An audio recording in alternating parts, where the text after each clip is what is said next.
High, কেমন আছো তোমরা সবাই? এখন আমি চুলটা বেঁধে নেবো ভালো করে, কারণ এখন আমায় করতে হবে লাগেজ প্যাকিং। এখন মা, আমি, তোমাদের দাদাভাই তিনজন যাচ্ছে ঘুরতে, তার সাথে আমার বাড়ির লোকও রয়েছে। এখানে তিনটে বেড কভার নিয়ে নিয়েছি তিনজনে, কারণ তিনজনে একই রুমে থাকবো। আর এখানে মায়ের জিনিসপত্র, আমার জিনিসপত্র, তোমাদের দাদাভাই জিনিসপত্র একসাথেই প্যাকিং করছি লাগেজে। শুধুমাত্র লাগেজে জামা কাপড় নিলে হবে না, ওষুধপত্র, খাবার দাবার এগুলোও নিতে হবে, তার জন্য আলাদা অনেক ব্যাগ নিতে হবে।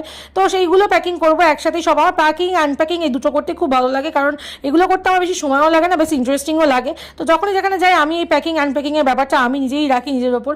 শুধুমাত্র ড্রেস, বাইরের ড্রেস নিলে হবে না, এই ব্যাগটার মধ্যে রেগুলার ওয়্যারও নিয়েছিলাম, তাই জন্য একটুখানি ট্রাই করে দেখলাম যে পিঠে নিতে পারবো কিনা। এখন লাগেজ প্যাকিং তো কমপ্লিট, এছাড়া আমাদের নিতে হবে জুয়েলারি, খাবার জিনিসপত্র, তারপরে ধরো হেয়ার স্ট্রেটনার, ডায়ার, বলতে পারো আমি একটা ছোট্ট সংসার নিয়ে যাই সঙ্গে করে।